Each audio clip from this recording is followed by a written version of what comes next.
International cricket, really. Pace off, run wide, and it's a direct hit, and that'll be gone. এবার 2025 সালে champion trophy ম্যাচে বাংলাদেশ যে খেলা দেখালো আর তা নিয়ে যেন হঠাৎ লাইভে এসে সবার সামনে মুখ খুলল বাংলাদেশের সাবেক অধিনায়ক মাশরাফি বিন মুর্তজা। হ্যাঁ দর্শক, বিস্তারিত জানুন পুরো ভিডিও জুড়ে। দেখা গিয়েছে এবার বাংলাদেশের মতো দল প্রথম ম্যাচে যেন ভারতের বিপক্ষে, এমনকি দ্বিতীয় ম্যাচে যেন নিউজিল্যান্ডের বিপক্ষে একেবারে যেন লজ্জাজনকভাবে ওপেনিং ব্যর্থতার কারণে ম্যাচ হেরেছে তারা। আর তা দেখে যেন মাশরাফি লাইভে এসে সবার সামনে তিনি বলেন বাংলাদেশের যেন ব্যাটসম্যানরা এখন পর্যন্ত ওপেনিং পজিশনটায় ঠিকভাবে করতে পারেনি তারা। আর সেখানে যেন দেখা গিয়েছে বিশেষ করে অভিজ্ঞ ক্রিকেটার মাহমুদুল্লাহ রিয়াদ, এমনকি মুশফিকুর রহিম, যার কথা না বললেই নয়, তাদেরকে যেন দেখা গিয়েছিল বাংলাদেশ টিমের একেবারে সিনিয়র প্লেয়ার।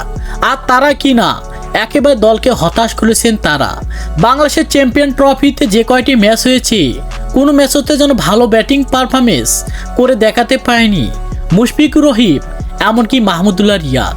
আমার মতে বলে কি বিসিবিদের চূড়ান্ত সিদ্ধান্ত নেওয়া উচিত মাহমুদুল্লাহ রিয়াদ এমনকি মুশফিকুর রহিমকে ওয়ানডে থেকে বসিয়ে রেখে অন্য কোনো প্লেয়ারকে সুযোগ দেওয়া উচিত। তাহলে হয়তো ভালো ব্যাটিং পারফরমেন্স এমনকি তাদের জায়গায় ভালো খেলার সুযোগ পেত অন্য কোনো প্লেয়ার। আর সেটা তো কিছুতে করছে না বাংলাদেশের বিসিবিরা। আর এমনটা দেখে হঠাৎ লাইভে এসে তাদেরকে ধুইয়ে দিল মাশরাফি। এভাবে বাংলাদেশের টিম সাজালে কোনোদিনও তো ম্যাচ জিততে পারবে না, ওয়ানডে ম্যাচ এমনকি টি-20 ম্যাচেও জিততে পারবে না বাংলাদেশের মতো দল।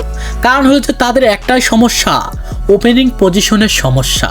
আর সেই সমস্যাটা যেন সবার আগে ঠিক করতে হবে বাংলাদেশের বিসিবিদের। তো দর্শক, আপনারা এ বিষয়ে কি মতামত জানাবেন, সে বিষয়ে আপনাদের গুরুত্বপূর্ণ মতামত জানাবেন আমাদের ভিডিওর কমেন্ট বক্সে। ধন্যবাদ।